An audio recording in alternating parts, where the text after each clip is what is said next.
Sa video natin ngayon, ipapakita ko sa inyong top 5 Canva templates na dapat gamitin ng bawat entrepreneur. What's up guys? Ako si Ashley at kung nagpapatakbo ka ng business at alam mo kung gaano ka-importante na mukhang professional ka online, especially wasting hours of designing from scratch. Ang good news is may ready-made templates na binibigay si Canva na pwede mong i-customize para sa brand mo, and some of them can save you a ton of time while making your business look polished. By the end of the video, malalaman mo kung aling templates ang worth gamitin, why they matter, and how they can grow your business this year. So, ayun, simulan na natin. Una sa lahat, ano ba ang Canva? Canva is an online design platform that allows you to create professional-looking graphics kahit wala kang advanced design skills. Kasama sa platform yung drag-and-drop editor, millions of stock photos and elements, at isang library ng pre-made templates para sa halos lahat na klase ng design. May free plan naman ng Canva, pero yung ipapakita ko sa inyo today is yung Canva Pro plan na nag-unlock ng extra features like brand kit, premium templates, and background remover, and stuff like that. For entrepreneurs, isa lang talaga ang Canva sa pinaka-valuable tools kasi nakakatipid ka ng oras and helps you look consistent across all platforms. Ngayon, bakit yung mga templates actually matter for entrepreneurs? Kapag busy ka sa pagpapatakbo ng business, design often gets pushed to the side, pero yung kung paano ka magpakita online makes a huge impression. Ang paggamit ng templates takes away the blank page stress at binibigyan ka ng professional na starting point. Templates also keep your branding consistent, so imbes na bawat design iba-iba ang itsura, you can apply your colors, fonts, and logos to a template. At agad ka makakagawa ng graphics na para talagang magkakaugnay. With templates, you can create polished designs in minutes and mas makakapag-focus ka on running your business. If gusto mong mag-sign up sa Canva, may link kami sa description below and pwede kang sumabay sa akin habang ginagawa natin to. So, template number 1 is social media templates. Ang social media madalas yung first place potential customers or clients interact with your brand, and super importante yung consistent na pag-show up. Canva has pre-made templates para sa Instagram, Facebook, LinkedIn, and TikTok, so instead of starting over every time, pwede ka nang pumili ng style na bagay sa brand mo and simply swap out the text and images. For example, kung coach ka, pwede kang gumamit ng templates with bold headlines for sharing quick tips. Ang pinaka-benefit dito is speed. What might normally take hours designing can be done in few minutes. And kapag ginagamit mo yung Canva Content Planner, you can even schedule posts directly from your templates. So kung gusto mo mag-open ng Canva, we can just search Instagram post template. May iba na single post lang and may iba naman na multiple posts for Instagram swipe file. If gusto mo ng multiple, pwede ka rin gumawa ng swipe file. And makikita mo na marami talagang ready-made templates dito. Again, sobrang dami. So make sure lang na makakahanap ka ng bagay sa vibe mo. Like this one, good siya. Customize the template right here and then you can even add in your own font and your brand. So, kung nakasetup na yung brand mo, pwede mo na iselect yung brand template and kit. Punta lang tayo sa design, then styles, and then pwede na nating palitan yung fonts.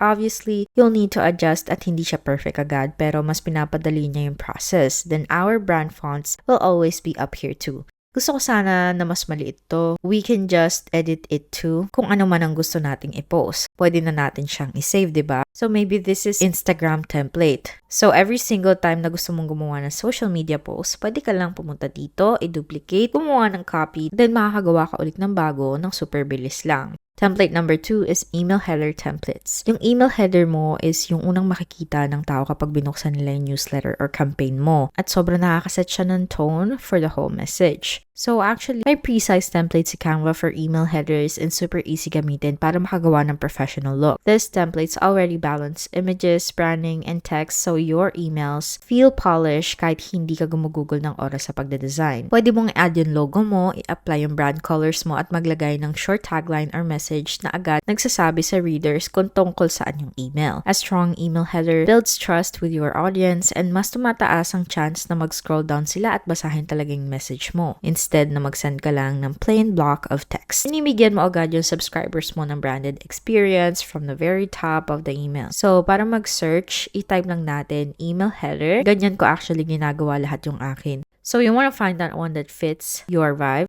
Alam ko, medyo black and white aesthetic yung ginagawa natin. So, maybe ito pwede na. I-customize na lang natin to. From here, pwede na nating palitan yung font. We'll obviously change the image. I-upload mo lang siya, diba? Then, you can change this to our own, okay? Cool. Weekly newsletter. Bam! Easy peasy. Syempre, edit pa natin to kung gaano natin gusto. Then, kung meron tayong maybe more on actual podcast na tayo ngayon, so pwede natin siyang i-keep on brand. Pero slight tweak lang, di ba? Like, kung yung podcast vibe mo, mas blue color, so gawin na nating new episode alert. Kapag na-keep pa rin tayo ng brand cohesiveness, pero ina-adjust lang natin ng konti. Template number 3 is pitch deck or presentation templates. Whether nagpipitch ka sa investors, nagpe-present ka ng clients, or nagtuturo ka ng workshop, malaki talaga yung difference ng itsura ng slides mo sa kung gaano ka professional ka tignan.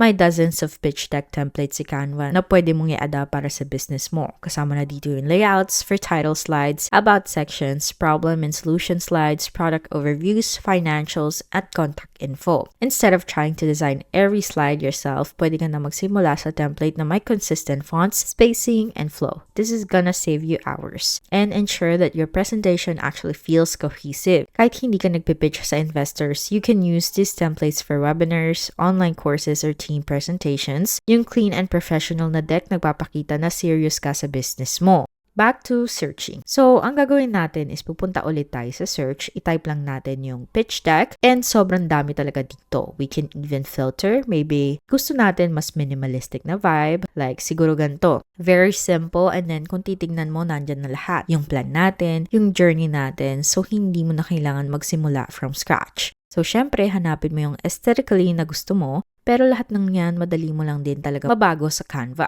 I would look at how the actual presentation flows more than the actual aesthetic because you can change this. Like dito tayo sa ganito kasi ito yung madalas na ginagamit natin ngayon. This makes it really easy. Ngayon, piliin natin lahat ng text na to na maging ganon, change it all. Boom! Sa bawat isa, mag-a-update lahat ng fonts, diba? Okay, so gusto natin na Montserrat ito. Pero ayaw natin i-change lahat ng sabay-sabay, okay? Pero again, gets mo yung point. Madali lang talaga siyang ma-change. So make sure na mahanap mo ang flow ng presentation na gusto mo. Template number 4 is lead magnet templates. Ang lead magnet is something na binibigay mo for free kapalit ng email address ng isang tao. Pwede siyang guide, checklist, or short ebook. Canva has templates for all of these. Pwede kang gumawa ng PDF guide na maraming pages, lagyan ng branding mo, and i-export in just minutes. The design is already done for you. You just need to add your content. Sobrang powerful ng lead magnets kasi nakakatulong siya mag-grow ng email list mo na isa sa pinaka-valuable assets sa business mo. When your lead magnet looks professional, mas nakikita siya ng tao na valuable at worth i-download instead of waiting. Hanggang sa magkaroon ka ng time na mag-design from scratch, mas mabilis ka makaka-launch kung magsa-start ka muna sa Canva template. Okay, so balik tayo sa search at itry natin lead magnet template. Pwede mo rin gawin yan. Pero kung gusto mo pa ng mas specific like mindfulness guide and they've got something for everything like guide to yoga, pwede kang magsimula dyan tapos i-build mo from there. Or maybe gusto mo ng nutrition booklet. Okay, may fitness guide, may hot tips for healthy diet, vegan sources of protein, diba? Sobrang dami talaga dito na pwede mong i-edit tapos gawin mong sarili mo. Last template is business card templates. Ngayon, useful pa rin talaga ang business cards lalo na kung umaattend ka ng networking events, conferences, or in-person client meetings. May hundreds of business card templates si Canva na pwede mong i-customize gamit ang name mo, title, logo, and contact information. Pwede mo siyang i-download tapos ipiprint through Canva printing service or export para masend sa preferred printer mo. At yung polished business card leaves a professional impression and makes it easier for people to remember you. Kahit online pa mostly ang business mo, kapag may card ka na ready, pinapakita no na seryoso ka sa work mo. So again, magsa-search lang tayo ng templates and just so you know, nandito yung your designs and then templates. Make sure nakaselect yung business card and again, pwede ka pumili ng category. Pwede ka rin pumili ng style, so dito tayo sa more minimalist. Tapos tignan mo, sobrang daming templates na pwede mong pagpilian ulit. Pumili ka lang ng isa, click customize tapos i-adjust mo lahat. Then ang gagawin mo is punta ka dito sa taas and click mo yung print. Sa Canva, pwede mong piliin kung front lang or kung gusto mong may back din or double-sided talaga. Pwede ka rin pumili ng paper style, standard, premium, or deluxe. The paper finish, if you want gloss or matte, and then you can do square rounded corners. Tapos, pwede mong iselect yung amount na gusto mo. Then, click continue and pipili ka kung saan mo siyang gustong i-pick up. So again, sobrang pinapadali talaga ng Canva ang lahat gamit yung templates nila. Kaya I use them all the time. Lastly, gusto ko lang i-touch yung pricing kasi maraming templates na nakikita natin ay nasa upgraded plan and gusto ko pa rin talaga ipakita kung paano mo malalaman yan. So when we search, makikita mo kung ano yung pro plan at ano yung hindi. So every time it has a little crown right here, that means it's upgraded plan and you can access it on the free plan. Pero dito makikita mo rin na may mga free templates na pwede mo talagang i-customize agad. Again, okay na okay magsimula sa free plan at pwede ka naman mag-upgrade later on. Sa free plan, meron kang drag and drop editor, over 2 million plus professional templates, thousands of designs, and 4.5 million stock photos. You can bring multiple formats in one design. May design printing and delivery at 5 GB na cloud storage. Ako nag-upgrade ako nung gusto ko ng mas maraming templates at naubusan na rin ako ng storage. Also, Canva Pro is around $120 per year for one person. You can save 16% if you pay yearly for these plans. Pero personally, gusto ko rin yung one-click background remover kasi lagi kong ginagamit yan. And my 1TB na cloud storage plus super easy i-resize yung designs. Then the Canva Teams plan is $100 per year per person and it's a minimum of 3. Monthly naman, so around $10 per month per person. So sa plan na to, makukuha mo lahat ng nasa Pro plan pero mas kaya mo mag-scale ng brands and centralize assets. Pwede ka mag-edit, mag-comment, at mag-collaborate plus 1TB na cloud storage, pay as you grow, etc. Then for the enterprise plan, kailangan mo talaga silang i-contact. Pero yung mga features dito include setting, individual group design approvals, advanced security and admin controls, custom apps and integrations, and dedicated success manager. Ngayon, let's talk about the pros and cons because, of course, there are some limitations. Yung pros is nakakatipid ka ng time, napapanatili ang branding consistency, at napapamukha niya professional ang business mo without hiring a designer. Madali lang silang i-customize and you can create multiple designs in minutes. Yung cons naman is kung masyado kang nagre-rely sa templates without customizing, pwedeng magmukhang generic lang yung designs mo. May mga templates din na nakalock sa Pro plan, and kung gusto mo ng very advanced, unique designs, may limits din si Canva compared sa mga professional na design software. Pero for most entrepreneurs, mas lamang talaga yung pros kaysa sa cons.